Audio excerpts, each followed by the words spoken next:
Good afternoon friends, मैं प्रीतम सिंह गुरुज आश्रम के प्लेटफॉर्म पर आपका हार्दिक स्वागत करता हूं। हमने पिछली कक्षा के अंदर 10th क्लास की जो सिलेबस के ऊपर चर्चा की थी और साथ ही अपन ने टेंस का टॉपिक स्टार्ट किया था और टेंस के टाइप्स ऑफ पे बात की थी कि टेंस को कितने भागों में बांटा गया है और टेंस के साथ ही उसके अंदर जो सेंटेंस थे वो सेंटेंस 6 सेंटेंस जो थे उसके ऊपर अपन ने बात की थी कि सेंटेंस कितने प्रकार से बनते हैं, उनके फॉर्मूले क्या हैं, उनके ऊपर अपन ने सेंटेंस भी बनाना सीखा था। तो आज हम चलते हैं प्रेजेंट सिंपल टेंस की तरफ। तो प्रेजेंट सिंपल टेंस पढ़ेंगे हम। तो देखिए प्रेजेंट सिंपल टेंस की तरफ चलते हैं अपन।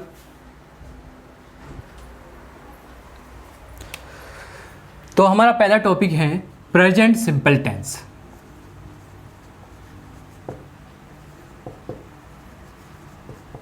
Present simple tense.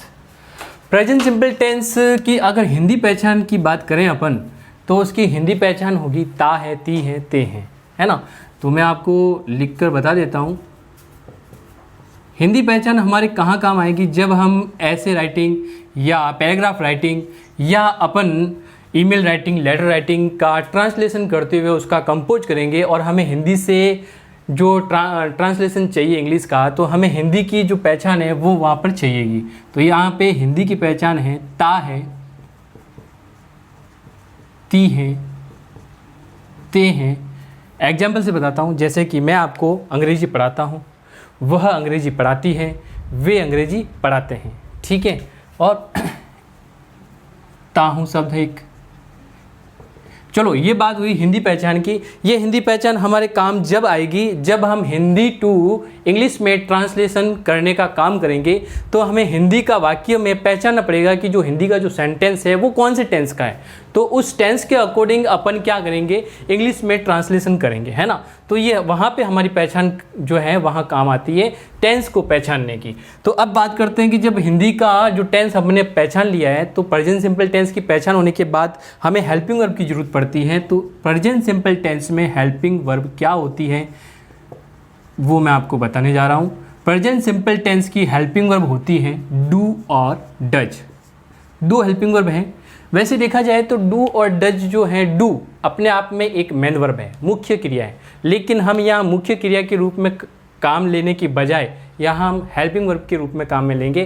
तो डू डज के बारे में कंसेप्ट क्लियर कर देता हूँ कि डू का प्रयोग कौन से सब्जेक्ट के साथ होगा, डज का प्रयोग कौन से सब्जेक्ट के साथ होगा, ठीक है। डू का प्रयोग होगा आपके साथ आई के साथ, वी के साथ, you, they and plural noun, plural name, ठीक है।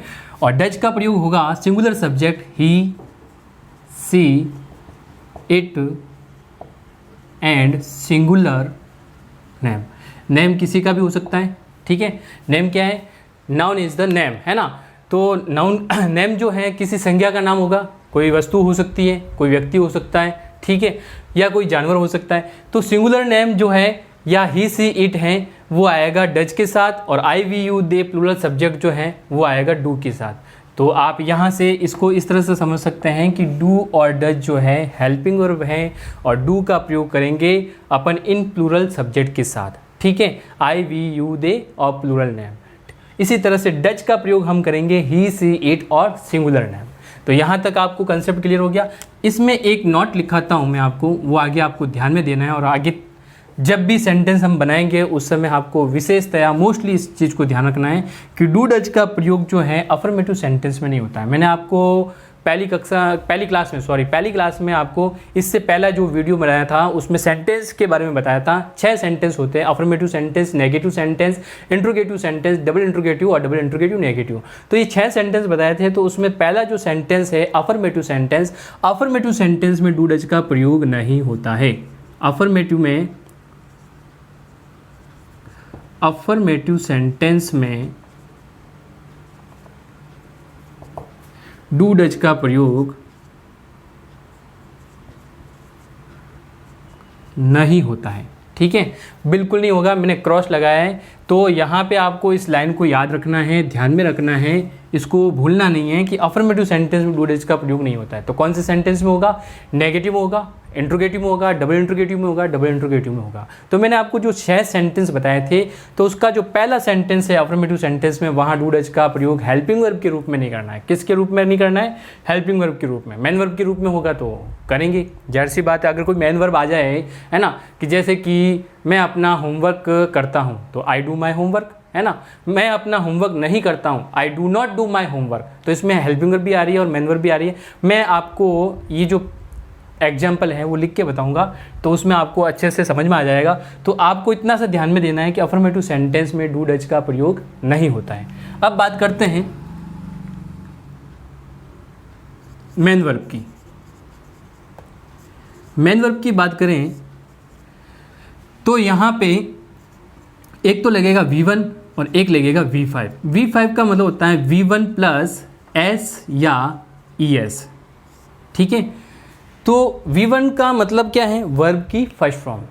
जब हम सेंटेंस बनाएंगे तो सेंटेंस में कोई ना कोई क्रिया होगी, और क्रिया के जो रूप होते हैं वर्ब की first form, second form, third form, fourth form, fifth form, है ना। तो 5 फॉर्म होते हैं क्रिया के। कितने?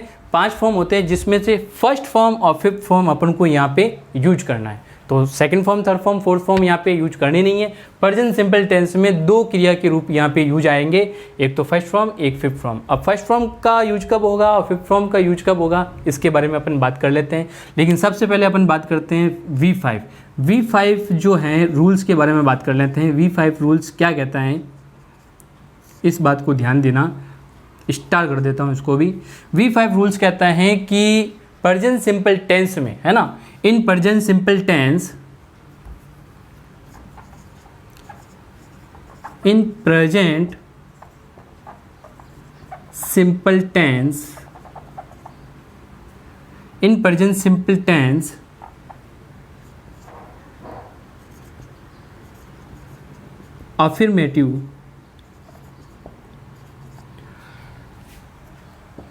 अफर्मेटिव सेंटेंस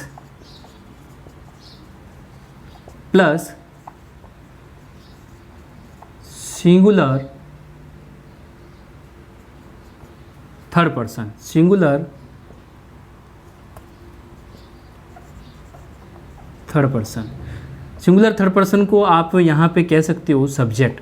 हमारा जो सब्जेक्ट होगा वो क्या होगा? सिंगुलर सब्जेक्ट होगा, है ना।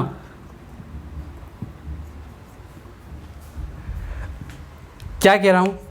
ये क्या बात कहना चाहता है कि इन प्रेजेंट सिंपल टेंस, यानी कि हम पढ़ क्या रहे हैं? प्रेजेंट सिंपल टेंस पढ़ रहे हैं। प्रेजेंट सिंपल टेंस में अफर्मेटिव सेंटेंस होना चाहिए और सिंगुलर थर्ड पर्सन होना चाहिए। यानी कि सेंटेंस क्या होना चाहिए? अफर्मेटिव सेंटेंस, और सेंटेंस के अंदर जो हमारा जो सब्जेक्ट है वो क्या होना चाहिए? Singular third person. ये दोनों बातें जो हैं वो एक साथ अगर हो, है ना, किसी सेंटेंस के अंदर, प्रेजेंट सिंपल टेंस के सेंटेंस के अंदर अफर्मेटिव सेंटेंस भी हो, सिंगुलर थर्ड पर्सन भी हो, तो हम वहाँ क्या लगाएंगे? V5, यानी कि वर्ब की फर्स्ट फॉर्म में S या ES लगाएंगे, ठीक है। जैसे कि एक एग्जांपल बता देता हूँ, ही ड्राइव्स हिज कार, और एक एग्जांपल मैंने बता दिया, आई ड्राइव माई कार। तो देखो हमारे पास सब्जेक्ट 2 हैं, आई और ही, है ना। ही क्या है? सिंगुलर थर्ड पर्सन, ठीक है। सिंगुलर थर्ड पर्सन कौन कौन से हैं ये भी बता देता हूँ मैं आपको। ही, सी, इट और सिंगुलर नेम।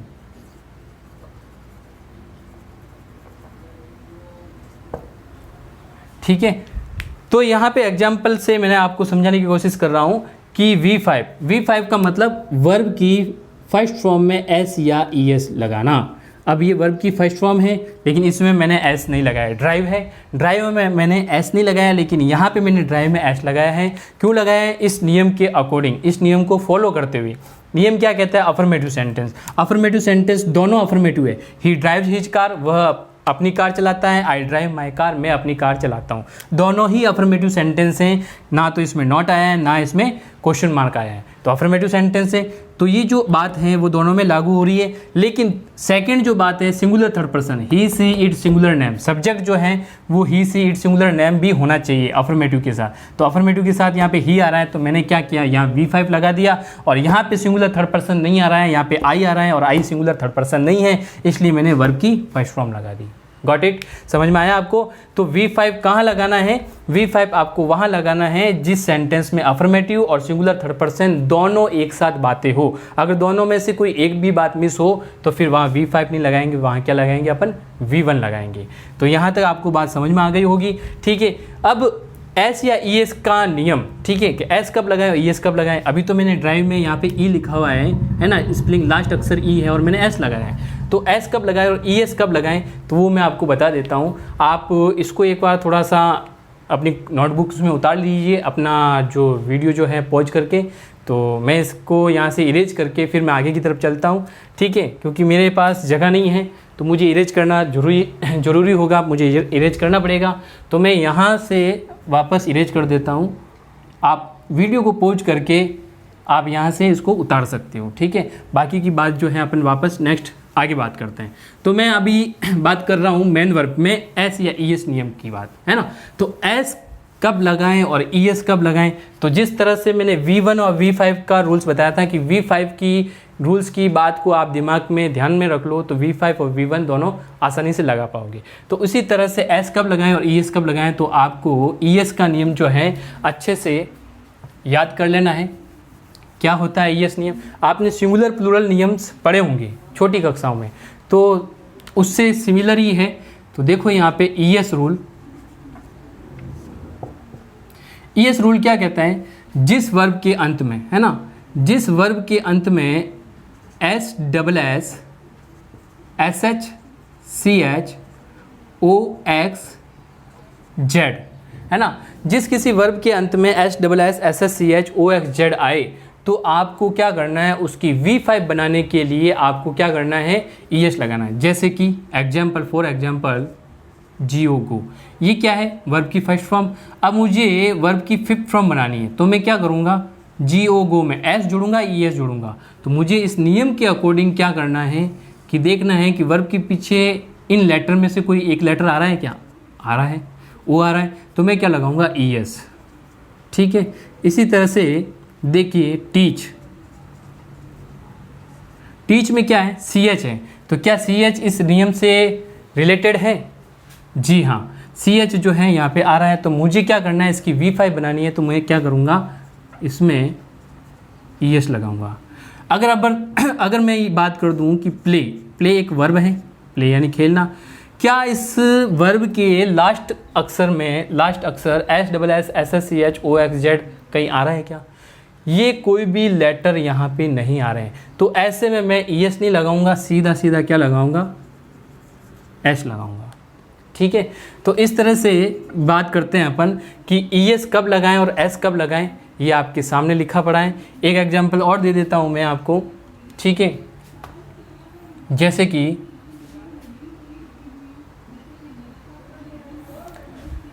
कोई एग्जांपल दिमाग में मेरे नहीं आ रहा है लेकिन मैं अभी सोच के बताता हूँ आपको। जैसे गो में ओ आ गया, सी एच आ गया, है ना। चलो अपन एग्जाम्पल के बारे में, इसके बारे में बाद में बात कर लेंगे, जब की में बात करेंगे उस समय बहुत सारे एग्जाम्पल लिखा दूंगा जिसमें S double S S S C H O X Z आ जाएगा, है ना। तो यहाँ पे हम बात करते हैं कि E S rules, E S rules क्या कहता है कि ई एस रूल्स कहता है कि जिस किसी वर्ब के अंत में S double S S S C H O X Z आए तो अंत में आपको क्या लगाना है, ई एस लगाकर V5 बनाना है ना।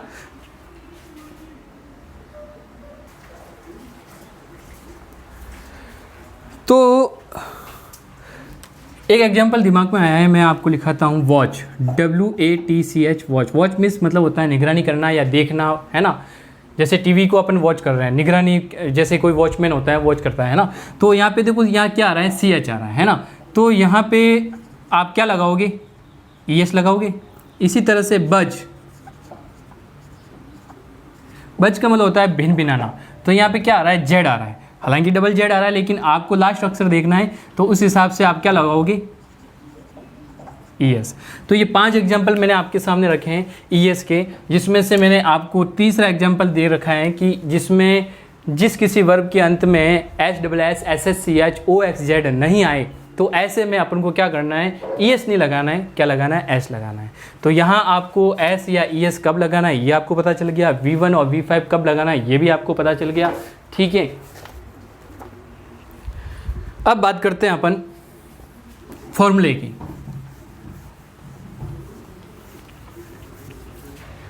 फॉर्मूला में विथ एग्जाम्पल लिखाऊंगा, 6 फॉर्मूले लिखाऊंगा क्योंकि अपने 6 सेंटेंस हैं, ठीक है। उसके बाद में अपन एडवर्ब की तरफ चलेंगे। तो हेडिंग लगाइए आप, फॉर्मूला। फर्स्ट है affirmative sentence. Affirmative sentence, affirmative sentence में फॉर्मूला क्या कहता है, subject plus helping verb plus main verb plus object of full stop. लेकिन ध्यान रखना मेरे दोस्तों, हेल्पिंग वर्ब जो है अफर्मेटिव सेंटेंस में नहीं लगेगी, क्योंकि अभी फिलहाल हाल ही में अपन ने पढ़ा था कि डू डज का प्रयोग अफर्मेटिव सेंटेंस में नहीं करना है, ठीक है।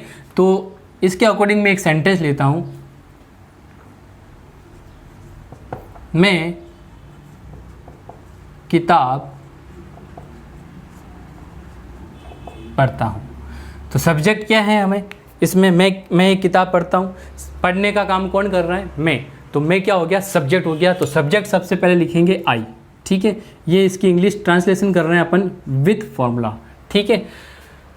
तो मैं एक किताब पढ़ता हूँ, तो मैं यहाँ किताब पढ़ रहा हूँ, ये हो गया सब्जेक्ट। और हेल्पिंग वर्ब यहाँ डू डज है, लेकिन डू डज अपन को लिखना नहीं है। फिर आता है मेन वर्ब, हम कौन सी क्रिया कर रहे हैं, पढ़ने की क्रिया कर रहे हैं।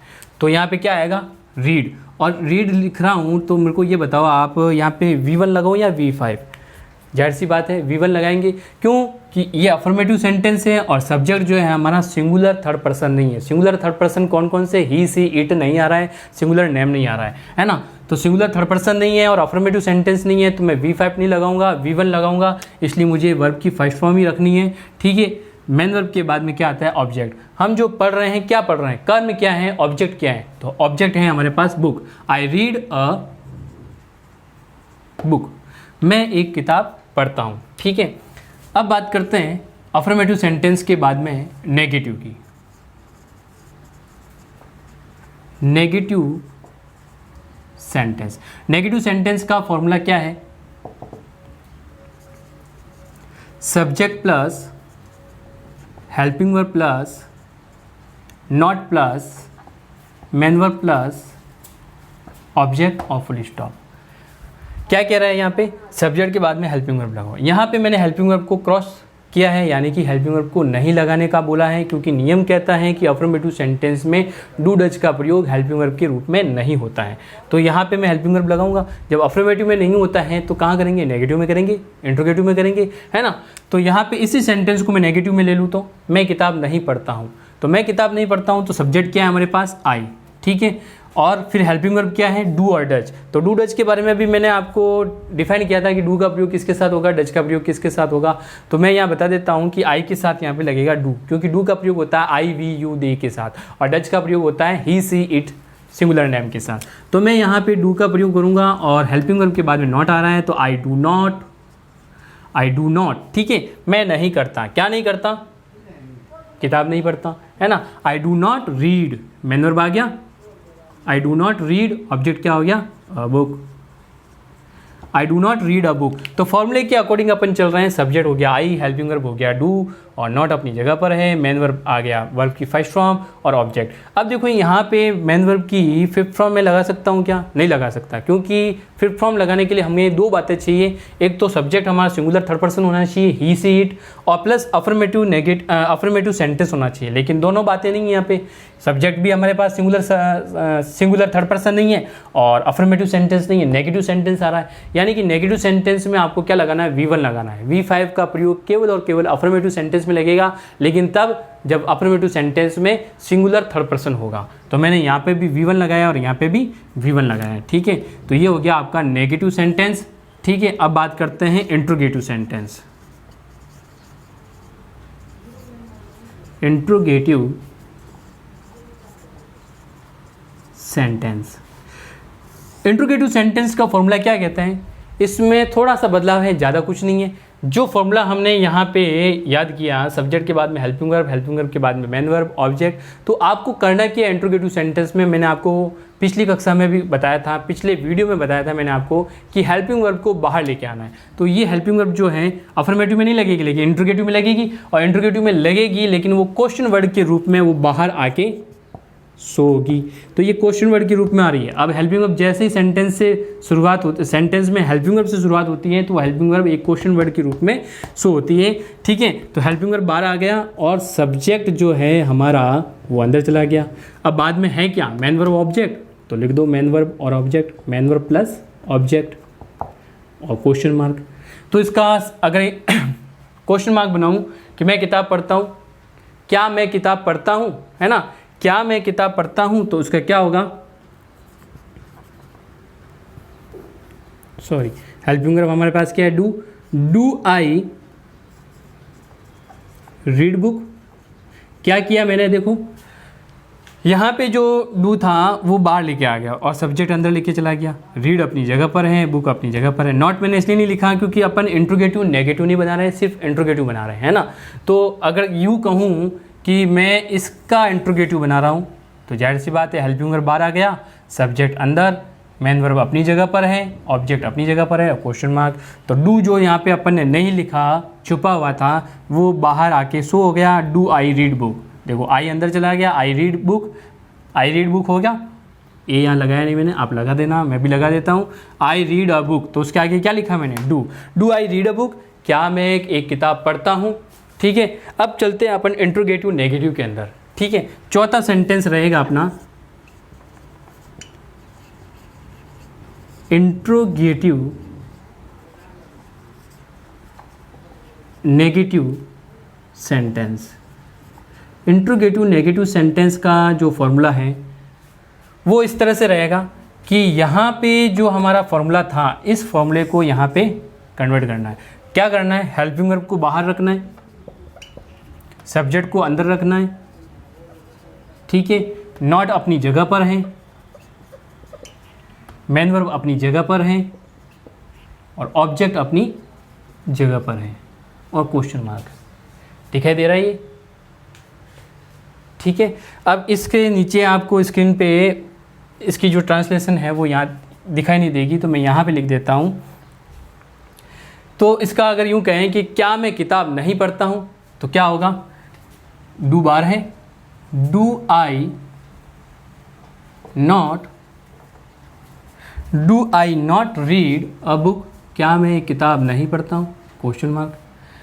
ठीक है, तो कहने का मतलब है अफर्मेटिव, नेगेटिव, इंट्रोगेटिव नेगेटिव अपन ने 4 सेंटेंस बना लिए हैं और 4 सेंटेंस जो है विद फॉर्मूले के साथ मैं आपको समझा रहा हूँ। और 5th सेंटेंस जो है डबल इंट्रोगेटिव, उसके बारे में अपन बात करेंगे।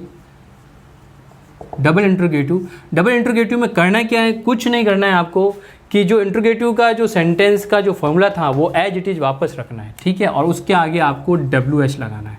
WH के बारे में मैंने आपको पिछले वीडियो में बताया था कि WH वर्ड एक क्वेश्चन वर्ड है जिसमें वाट, हु, हुज, हुम आते हैं, है ना। तो हम ऐसे WH क्वेश्चन वर्ड से शुरुआत करते हैं डबल इंट्रोगेटिव सेंटेंस में, तो इसको कंपाउंड इंट्रोगेटिव भी बोलते हैं। तो मैंने क्या कहा कि WH लगाने के बाद आपको इंट्रोगेटिव सेंटेंस का ये जो फॉर्मूला है वो एज इट इज वापस रखना है। तो देखो मैं रख रहा हूँ helping verb plus subject plus main verb plus object और क्वेश्चन मार्क। तो करना क्या था कि इंट्रोगेटिव सेंटेंस के आगे अपन ने WH लगाया, तो वो क्या हो गया, डबल इंट्रोगेटिव। और इसको डबल इंट्रोगेटिव क्यों बोलते हैं, क्योंकि देखो यहाँ पे हेल्पिंग वर्ब अपने आप में एक क्वेश्चन वर्ड है। जब हेल्पिंग वर्ब सेंटेंस के शुरुआत में आता है तो वो हेल्पिंग वर्ब के रूप में भी काम कर रहा है और plus helping verb question word के रूप में भी काम कर रहा है। तो एक क्वेश्चन वर्ड ये हो गया और एक WH वर्ड ये क्वेश्चन वर्ड हो गया, है ना। तो 2 क्वेश्चन वर्ड यहाँ पे काम कर रहे हैं, इसलिए अपन इसको कह सकते हैं डबल इंट्रोगेटिव या कंपाउंड इंट्रोगेटिव या फिर कह सकते हैं WH इंट्रोगेटिव सेंटेंस। तो इसके अनुसार मैं आपको यहाँ पे क्वेश्चन पुटअप कर रहा हूँ कि मैं क्या पढ़ता हूँ, है ना। मैं क्या पढ़ता हूँ, इसकी हिंदी में लिख देता हूँ एक बार, मैं क्या पढ़ता हूँ। अब ये देखो ये क्या और इस क्या में बहुत डिफरेंस है। अगर मैं यहाँ पे अगर हिंदी लिखूँ इसकी, क्या मैं किताब पढ़ता हूँ, तो वो क्या शब्द जो है वाक्य की शुरुआत में आ रहा है, और ये क्या जो है वाक्य के बीच में आ रहा है। यानी कि ये पर्टिकुलर ऑब्जेक्ट के बारे में क्वेश्चन पुटअप कर रहा है। ऑब्जेक्ट यहाँ पे है नहीं, मिसिंग है ना। ऑब्जेक्ट के बारे में हमें पता नहीं है। जब हमें ऑब्जेक्ट के बारे में पता नहीं होता है और ऑब्जेक्ट के बारे में सीधा सीधा डायरेक्ट क्वेश्चन करना होता है, तो हम व्हाट से क्वेश्चन करते हैं। इस क्या का मतलब होता है व्हाट। ठीक है, तो व्हाट डू आई रीड, क्या किया मैंने, WH लिखा, हेल्पिंग वर्ब लिखा डू, सब्जेक्ट लिखा आई, मेन वर्ब लिखा रीड। अब आप कहोगे ऑब्जेक्ट कहाँ है सर, तो ऑब्जेक्ट यहाँ पे लिखा हुआ ही नहीं। मैं क्या पढ़ता हूँ, किताब के बारे में जिक्र ही नहीं किया है ना, जिक्र नहीं किया है क्योंकि मुझे पता नहीं है, ऑब्जेक्ट के बारे में पता नहीं है। तो ऑब्जेक्ट के स्थान पे मैंने एक शब्द लिखा व्हाट, है ना, तो ऑब्जेक्ट के स्थान पे व्हाट आ गया, तो उधर ऑब्जेक्ट लिखने की आवश्यकता नहीं है ना। तो ये हो गया आपका डबल इंटरोगेटिव। अब इसी को अगर मैं डबल इंटरोगेटिव नेगेटिव बनाऊँ तो, लेकिन मैं क्यों से बनाऊंगा, है ना, तो हेडिंग लगा लेते हैं अपन डबल इंटरोगेटिव नेगेटिव। इसका जो फॉर्मूला है वो अपन लिख लेते हैं सबसे पहले। First of all WH plus helping verb plus subject plus not plus main verb plus object और क्वेश्चन मार्क। ठीक है, अब इस सेंटेंस को मैं क्या पढ़ता हूँ, इसको मैं क्यों से बनाऊंगा कि मैं किताब क्यों पढ़ता हूँ। उसमें क्या है कि सब्जेक्ट भी आ जाएगा और ऑब्जेक्ट भी आ जाएगा। अभी आपका क्वेश्चन था कि सर यहाँ ऑब्जेक्ट कहाँ गया, तो वो ऑब्जेक्ट क्या की वजह से वो छुप गया, है ना। लेकिन मैं अब वाई से बनाऊंगा। वाई का मतलब होता है क्यों, है ना। मैं किताब क्यों पढ़ता हूँ, मैं हिंदी बोल रहा हूँ, हिंदी यहाँ नहीं लिख रहा हूँ, लेकिन उसका हिंदी का ट्रांसलेशन अपन को यहाँ करना है। आप हिंदी ध्यान से सुनिएगा। मैं किताब क्यों पढ़ता हूँ, मैंने ऊपर क्या लिखा था डबल इंटरोगेटिव, मैं क्या पढ़ता हूँ, है ना, जिसका इंग्लिश ट्रांसलेशन था व्हाट डू आई रीड। अब मैं इंग्लिश जो है उसकी इंग्लिश बना रहा हूँ जो हिंदी में बोल रहा हूँ। ध्यान से सुनिए कि मैं किताब क्यों पढ़ता हूँ, तो क्यों पढ़ता हूँ, तो क्यों को मैंने वाई से शो कर दिया। अब हेल्पिंग वर्ब क्या है हमारे पास, do. Why do I read a book, question mark. क्या किया मैंने, WH लगाया, हेल्पिंग वर्ब लगाया, ठीक है, सब्जेक्ट लगाया, नॉट नहीं लगाया, तो ठीक है नॉट लगा लेते हैं। Y do I not read a book, तो डबल इंटरोगेटिव नेगेटिव का सेंटेंस है, तो मैं किताब क्यों नहीं पढ़ता हूँ, ये सेंटेंस है ना। मैं किताब क्यों नहीं पढ़ता हूँ, नेगेटिव सेंस डालना है तो मुझे नॉट लिखना पड़ेगा। तो Y do I not read a book, मैं किताब क्यों नहीं पढ़ता हूँ। तो यहाँ से हमारा जो सफ़र है अफर्मेटिव से शुरू हुआ और डबल इंटरोगेटिव नेगेटिव तक सफ़र ख़त्म हुआ। कहने का मतलब है कि मैंने आपको आपके सामने 6 सेंटेंस को विथ फॉर्मूला और सेंटेंस के साथ मैंने आपको समझाने की कोशिश की है। आई होप, मैं आशा करता हूँ कि आपको ये 6 सेंटेंस जो है प्रेजेंट सिंपल टेंस में आपको अच्छी तरह से बनाने आ गए होंगे। अब आपको क्या करना है, आपको अपने ही मन से कुछ ऐसे सेंटेंस, डमी सेंटेंस आपको सोचने हैं और उसका इंग्लिश में ट्रांसलेशन करना है और 6 सेंटेंस में कन्वर्ट करते हुए आपको आगे प्रैक्टिस करनी है। तो अब अपन आगे चलते हैं एडवर्ब की तरफ, जो हमारे एग्जाम में क्वेश्चन पुटअप किया जाता है। ये एग्जाम में इस तरह से इंग्लिश ट्रांसलेशन का सवाल नहीं आता, लेकिन मैंने आपको इसलिए बताया है कि ये आपकी इसमें प्रैक्टिस हो जाए ताकि आप पैसिव वॉइस बना सको और नरेशन बना सको। अगर इसमें प्रैक्टिस नहीं होगी तो आप पैसिव वॉइस और नरेशन में आपको काफ़ी दिक्कतों का सामना करना पड़ेगा। तो आपको सेंटेंस बनाने की प्रैक्टिस आपको करनी है, मस्ट है, ठीक है। अब अपन चलते हैं उस तरीके की तरफ जो अपन जिस उद्देश्य से अपन टेंस पढ़ रहे हैं। टेंस के जो सवाल आते हैं बोर्ड क्लास में वो आते हैं फिल इन द ब्लैंक्स। तो फिल इन द ब्लैंक्स को कैसे अटेंड करना है, तो उसकी कुछ ट्रिक है, वो मैं आपको बताता हूँ। आप वीडियो को पॉज करके आप इस 6 सेंटेंस को आप अपनी नोटबुक में उतार लीजिए ताकि आपको प्रैक्टिस में आसानी रहे। मैं इस सेंटेंस को इरेज कर रहा हूँ। तो अगर आपको आगे की सारे वीडियो जो हैं आपको अगर पढ़ने हैं 10th क्लास की बोर्ड की तैयारी के लिए, तो हमारा जो यूट्यूब चैनल है गुरुज आश्रम, तो उसका एक प्लेटफॉर्म है गुरुज आश्रम। जो प्लेटफॉर्म है वो प्ले स्टोर से एप्लीकेशन आप डाउनलोड करके उसके सारे वीडियो जो हैं आप हमारी प्ले स्टोर से ख़रीद सकते हो और ख़रीद कर आप आराम से सारे के सारे जो वीडियो हैं पढ़ सकते हो। तो हमारे ये जो प्लेटफॉर्म है, हमारे जो ये जो प्लेटफॉर्म है गुरुज आश्रम, इसमें सभी सब्जेक्ट की सभी फैकल्टी जो हैं, एक से बढ़कर एक फैकल्टी हैं जो आपके हर एक छोटे से छोटा कंसेप्ट क्लियर करती है। और सबसे बड़ी बात कि ये जो फैकल्टी हैं वो दूसरे प्लेटफॉर्म से आधे से रेट में आपको सारा का सारा कोर्स दे रही है।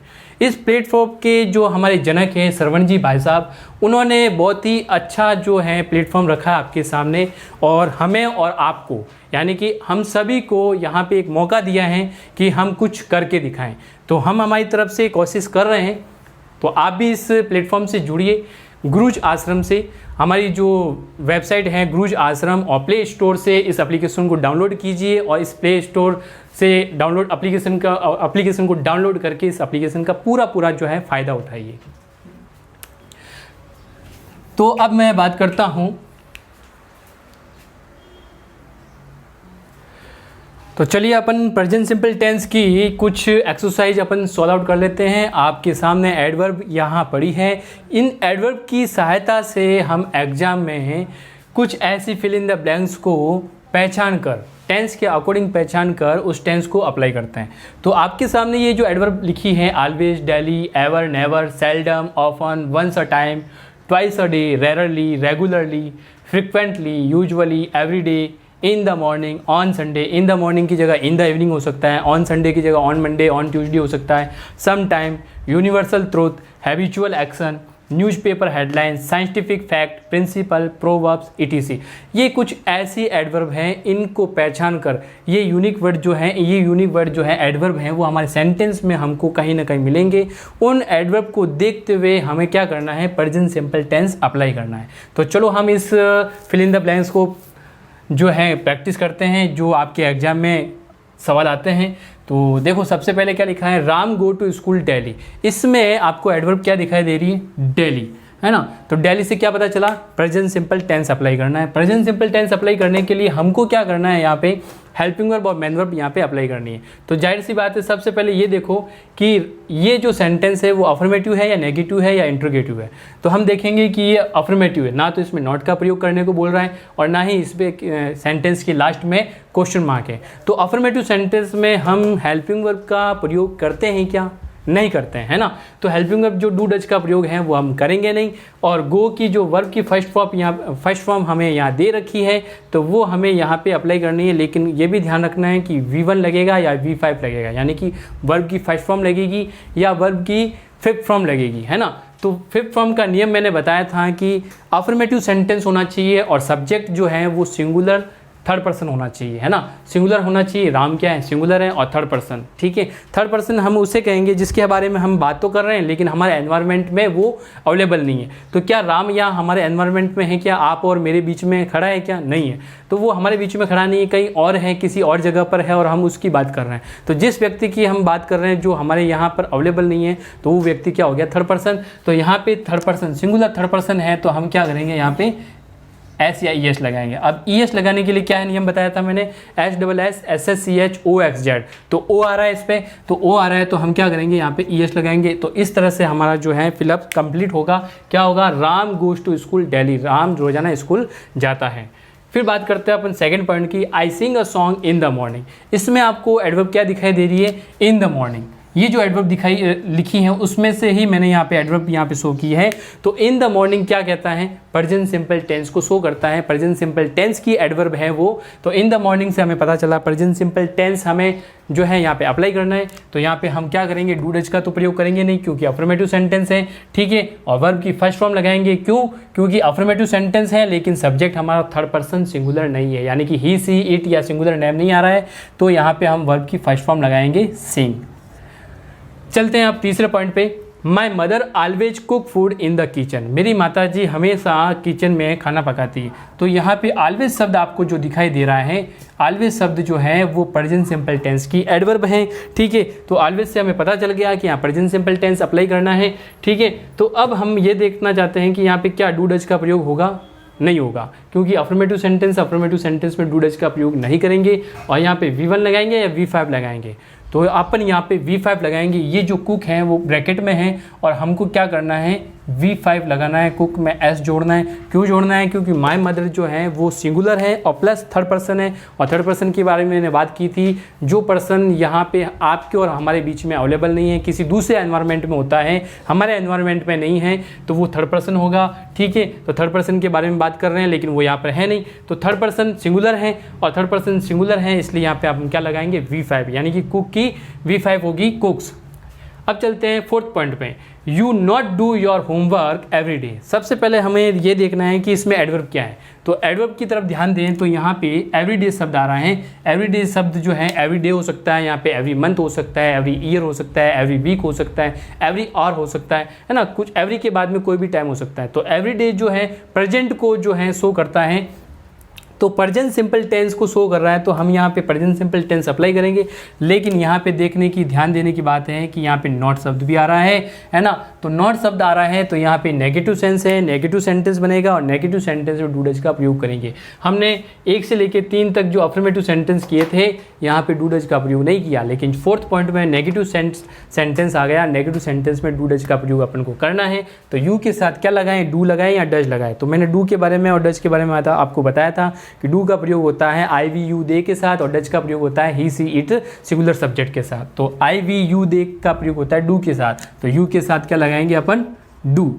यू डू नॉट, है ना, यू डू नॉट, और ये जो डू है वो मेन वर्ब का काम कर रहा है, और नेगेटिव में वर्ब की फर्स्ट फॉर्म आएगी, फिफ्थ फॉर्म नहीं आएगी। फिफ्थ फॉर्म सिर्फ और सिर्फ अफर्मेटिव सेंटेंस में लगती है, और साथ में उसमें क्या होना चाहिए? सब्जेक्ट सिंगुलर थर्ड पर्सन होना चाहिए, लेकिन हमारे पास तो नेगेटिव है ना, तो यहाँ सिंगुलर सब्जेक्ट को सिंगुलर प्लूरल या थर्ड पर्सन देखने की आवश्यकता नहीं है। ठीक है, यहाँ पे नेगेटिव सेंस है तो सीधा सीधा अपन को V1 लगाना है, तो मैं डू की जो फर्स्ट फॉर्म है वो डू की फर्स्ट फॉर्म रख देता हूँ। अब देखो ध्यान देने योग्य बात है, यहाँ पे भी डू आया और यहाँ पे भी डू आया है, तो ये जो डू है वो मेन वर्ब का काम कर रहा है और ये डू जो है वो हेल्पिंग वर्ब का काम कर रहा है। तो मैंने आपको जब डू डज हेल्पिंग वर्ब के बारे में पढ़ाया था तो मैंने आपको बताया था कि डू डज का प्रयोग मेनली मेन वर्ब के रूप में काम किया जाता है, लेकिन हम प्रेजेंट सिंपल टेंस में डू डज का प्रयोग हम हेल्पिंग वर्ब के रूप में काम करेंगे। लेकिन ध्यान दें कि हेल्पिंग वर्ब के रूप में भी होता है और मेन वर्ब के रूप में भी होता है, दोनों रूप में होता है, इसलिए मैंने ये एग्जाम्पल जानबूझ के यहाँ लिखा है डू का, कि आपको पता चल जाए कि डू का प्रयोग हेल्पिंग वर्ब के रूप में भी हो रहा है और डू का प्रयोग मेन वर्ब के रूप में भी हो रहा है। ठीक है, अब आगे चलते हैं फिफ्थ पॉइंट पे, Geeta often call my sister, है ना, अक्सर जो है गीता मेरी सिस्टर को कॉल करती है। तो सबसे पहले ये देखो कि एडवर्ब क्या है इसमें, एडवर्ब है आपके पास ऑफन, है ना, तो ऑफन से पता चलता है प्रेजेंट सिंपल टेंस लगाना है, तो मैं क्या करूँगा? गीता कॉल्स, नॉट लगाना नहीं है, नॉट है नहीं, ठीक है, तो डू डज का भी प्रयोग होगा नहीं, और यहाँ पे मैं एस लिखूंगा क्योंकि हमारे पास अफर्मेटिव सेंटेंस और सब्जेक्ट क्या है? Geeta singular third person. 6 point पे चलते हैं, she not finish her work in twice a day. तो यहाँ पे आप बात करें तो ट्वाइस अ डे क्या है? एडवर्ब है, और इस एडवर्ब से पता चलता है प्रेजेंट सिंपल टेंस लगाना है, नेगेटिव सेंटेंस है, तो सी के साथ क्या लगाऊंगा मैं? She does not, she does not, और फिनिश की वर्ब की फर्स्ट फॉर्म फिनिश। इसमें SEIS का प्रयोग मैं नहीं करूँगा, नहीं कर पाऊँगा। क्यों? क्योंकि यहाँ पे जो है हमारा नेगेटिव सेंटेंस है, अफर्मेटिव सेंटेंस में V5 लगता है ना, V5 नेगेटिव सेंटेंस में नहीं लगता है। अब बात करते हैं अपन 7 पॉइंट की, दे वॉक ऑन संडे। तो यहाँ पे एडवर्ब आपको मिल रही है ऑन संडे, है ना, ऑन संडे, ऑन मंडे, है ना, ऑन ट्यूसडे, ऑन वेडनेसडे, कुछ भी हो सकता है यहाँ पे। तो दे के साथ में वर्ब की फर्स्ट फॉर्म लगाऊंगा। क्यों? क्योंकि यहाँ पे दे क्या है? सिंगुलर थर्ड पर्सन नहीं है, दे है प्लूरल थर्ड पर्सन। मैंने क्या कहा था? सिंगुलर थर्ड पर्सन होना चाहिए, दे थर्ड पर्सन तो है, लेकिन है क्या? वो प्लूरल है। तो प्लूरल थर्ड पर्सन हो तो अपन वहाँ पे V5 लगा नहीं सकते, अपन को V1 ही लगाना है। तो दे वॉक ऑन संडे, वे संडे को वॉक पर जाते हैं। फिर 8th पॉइंट देखिए, they come at my home in the evening. तो इन द इवनिंग जो है वो एडवर्ब है, वो प्रेजेंट सिंपल टेंस को जो है कंसिडर कर रहा है, प्रेजेंट सिंपल टेंस को शो कर रहा है, तो हम यहाँ कम प्रेजेंट सिंपल टेंस लगाएंगे, वर्ब की फर्स्ट फॉर्म ही लगाएंगे, दे कम। क्यों लगाया? क्योंकि अफर्मेटिव सेंटेंस है और डू डज का प्रयोग करना नहीं है, और V1 लगा रहा हूँ क्योंकि यहाँ पे क्या है? प्लूरल सब्जेक्ट है। ठीक है, फिर देखो बात करें, usually your brother dance with me. तो यहाँ पे आपको दिखाई दे रहा है यूजुअली, है ना, यूजुअली एक एडवर्ब है जो प्रेजेंट सिंपल टेंस को शो करता है, हम प्रेजेंट सिंपल टेंस लगाएंगे योर ब्रदर। अब देखो यहाँ पे बात करते हैं योर ब्रदर, तो योर के ऊपर ना जाएं, ब्रदर के ऊपर जाएं। योर तो क्या है? पजेसिव केस है, योर एक सब्जेक्ट नहीं है, वो एक पजेसिव केस है, प्रोनाउन है ना। वास्तव में काम कौन कर रहा है, डांस जो करने का काम कौन कर रहा है मेरे साथ, ब्रदर है ना, आपका भाई यानी कि ब्रदर, वास्तव में ब्रदर और ब्रदर क्या है, सिंगुलर है, ठीक है। तो योर के ऊपर जाके कंफ्यूज ना हो कि यहाँ पे योर आ गया, ये यूज से संबंधित है, ये तो सेकंड पर्सन हो गया है ना, ये सेकंड पर्सन नहीं है, योर के ऊपर ना जाएं। योर के साथ में क्या लगा हुआ है, ब्रदर, और ब्रदर है थर्ड पर्सन, वो भी सिंगुलर, तो singular third person plus affirmative में आ रहा है, तो हम क्या करेंगे, डांसेस है ना, क्या लगाएंगे, एस लगाएंगे, V5 लगा देंगे। फिर बात करते हैं लास्ट पॉइंट पे, I do my homework regularly. तो यहाँ पे अफर्मेटिव सेंटेंस है और प्लस हमारे पास एडवर्ब क्या है, रेगुलरली। रेगुलरली जो है प्रेजेंट सिंपल टेंस को शो करता है, तो हम प्रेजेंट सिंपल टेंस लगाएंगे और केवल मैं डू ही लगाऊंगा। क्यों? क्योंकि मुझे यहाँ डू नॉट नहीं लगाना है, क्योंकि नेगेटिव नहीं है, ठीक है। और ये जो डू है वो मेन वर्ब का काम कर रही है और वर्ब की फर्स्ट फॉर्म है, ठीक है। V5 में नहीं लगा सकता क्योंकि यहाँ पे सिंगुलर थर्ड पर्सन नहीं है। तो इस तरह से मैंने आपको 10 सेंटेंस से आपको की के अकॉर्डिंग फिलअप्स को अटेंड करना जो है आपको सिखाने की कोशिश की है। आशा करता हूँ कि आपको ये समझ में आया है। अब आप क्या करोगे, इस की मदद से कुछ सेंटेंस जो है आप अपनी जो है किताबों में से, जो किताबों के गाइड बुक्स में से आप देखोगे, तो ऐसे आपको ऐसी प्रैक्टिस आपको खूब मिल जाएगी। उस प्रैक्टिस के ऊपर आप इस की को ध्यान में रखते हुए आपको प्रैक्टिस करनी है। चलिए मिलते हैं अपन नेक्स्ट क्लास में, ठीक है। नेक्स्ट क्लास में हम पढ़ेंगे प्रेजेंट कंटिन्यूस टेंस। इसी के साथ मैं आपसे अलविदा लेना चाहूँगा। और आप इन सभी वीडियो को अगर आप देखना चाहते हो तो हमारे जो गुरुज आश्रम को हैं वो प्ले स्टोर से इसको डाउनलोड कीजिए और डाउनलोड करके हमारे संपूर्ण कोर्स का जो है आनंद लेते हुए, इसको पढ़ते हुए आप अपना भविष्य बनाइए। नमस्कार, अलविदा।